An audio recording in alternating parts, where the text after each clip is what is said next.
I'm Sadanand Thume, and I work with the American Enterprise Institute.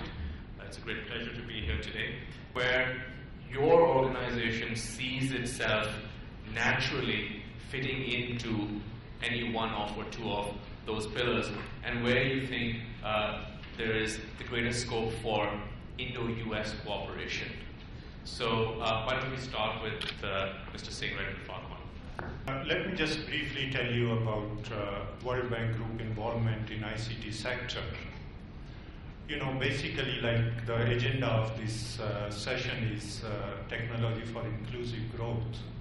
And World Bank has twin goals, like eradication of poverty and boosting inclusive growth, basically shared prosperity, what we mean.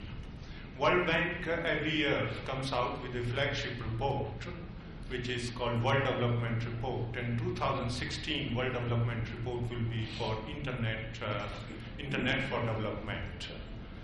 In ICT department, and ICT is being used across the World Bank in different departments, and our current portfolio is around $7 to $8 billion, which we are funding various infrastructure, demand side, technical assistance, policy and regulatory issues in more than 90 countries. Having said that, we'll be very happy to work with Government of India to take this Digital India agenda forward, and how can we make it more useful. I have very few specific suggestions on that, and since the time is not there to discuss more details. You know, Honorable Minister and Mr. Sharma, they mentioned in their speech the project to connect these 250,000 Gram Panchayats. It's a very good, excellent initiative. Our suggestion is, right now, in this project implementation, state-owned enterprises, they are involved. And there could be an opportunity even for private sector implementation of this optical fiber connectivity project. Our second point is that you know, we have to think about right now what could be the downstream and upstream implications of this connectivity, because this is kind of a middleware.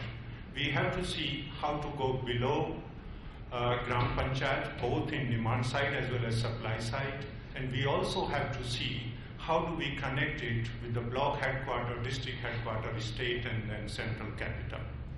I was recently in Mexico.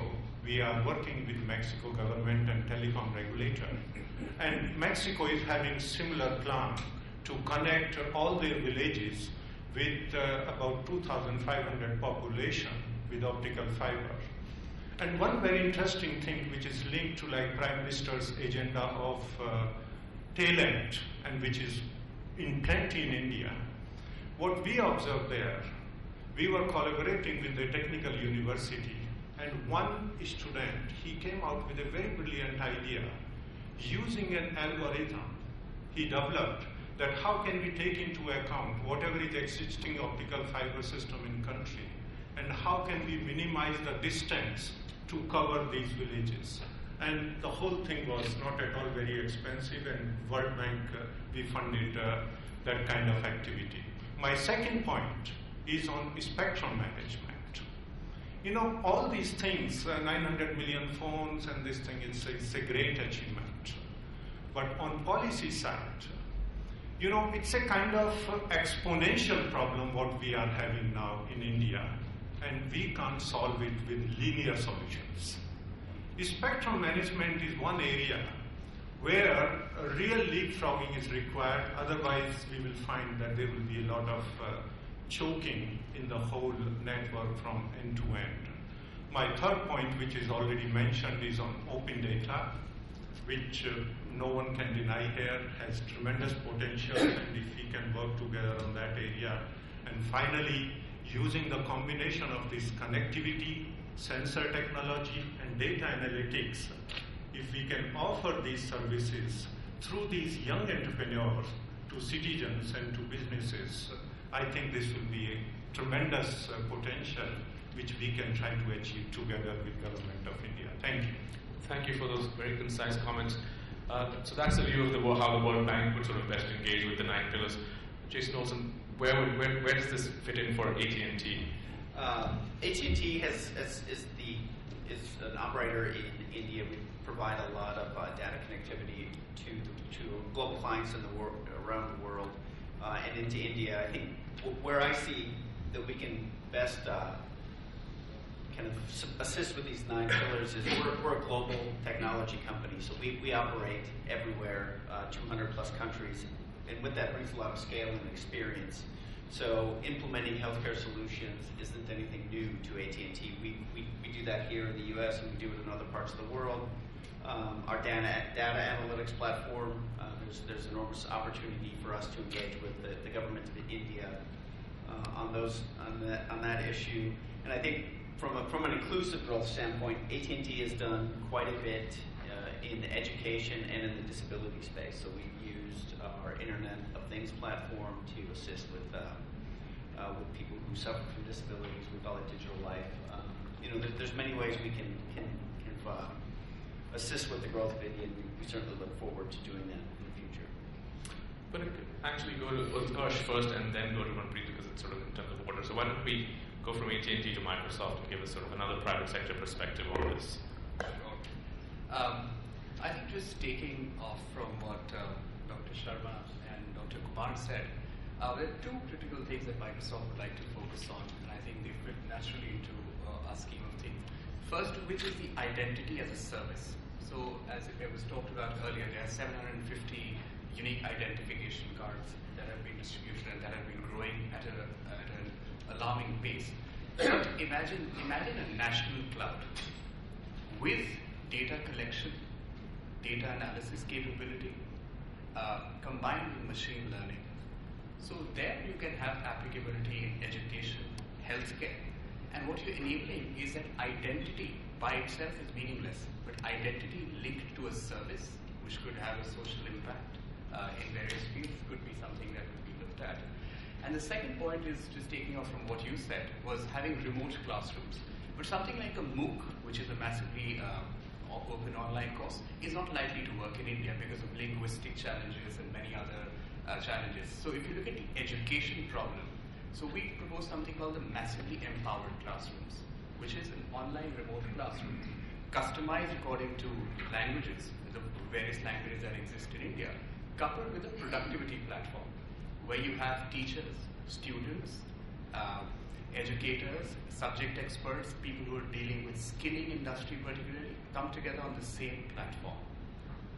And thereby what you can address is the issue of quality and access, because unfortunately both are challenges in India.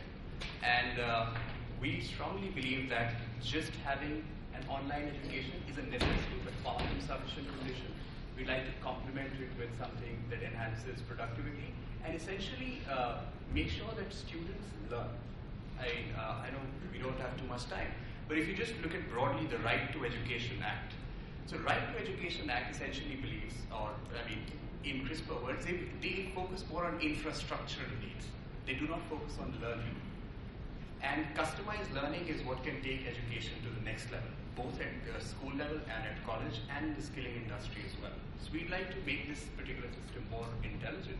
So just to sum, one is identity as a service, and the other is massively empowered classrooms, which offer customized learning. Manpreet. Thanks, and thanks for the invitation to this panel. I think this is a hugely important issue. For USAID, the Agency for International Development, our mission is all about ending extreme poverty and promoting resilience and promoting democratic societies. And as you think about, and I really appreciated the way that Mr. Lablani actually opened his comments about thinking about the extreme poor and thinking about how shocks to those who are living in extreme poor can actually hugely affect their outcomes, their ability to survive. That's the way in which we look at these types of issues. So if you think about an issue like financial inclusion, how does this relate? What can we bring? Well, USAID has actually been very much a leader on this issue across the world. We were one of the founding organizations to create the Better Than Cash Alliance, which is an international consortium of government and private stakeholders to actually commit to electronic payments as a system. There's a lot of lessons that we can learn from that alliance, and we were very happy to see that the Better Than Cash Alliance invited India to join. We also have implemented mobile payment schemes, other types of electronic payment initiatives across the world, from Kenya to the Philippines to elsewhere. And so there's a lot of lessons that we've learned that we can bring to bear in thinking about a place like India. The other thing that we can bring is, of course, the government-to-government relationship. We have a long and proud history in India. We continue to work in India in a multitude of sectors, in agriculture, in health, in education. And when you think about something like financial inclusion, this is something that is sector agnostic. This is about creating an ecosystem. It's about creating the systems and putting the systems in place such that the average Indian can actually be better connected to financial services and other social services. And so there's a cross-functional approach that we take to our work in development in India that can be hugely beneficial to encouraging financial inclusion across that country. And then finally, and I think perhaps most importantly, one of the things that we've done, and we've taken a concerted approach to doing so, especially in India, is really change the way in which we pursue our model for development. And it is one in which we very much encourage private sector engagement, private sector partnership. Really highly encouraged to hear both from AT&T and Microsoft, or of course others here in the audience. I saw Amazon and Google. There are others we are also working with so that we can build a consortium and convene a whole wide range of stakeholders to actually look at this issue.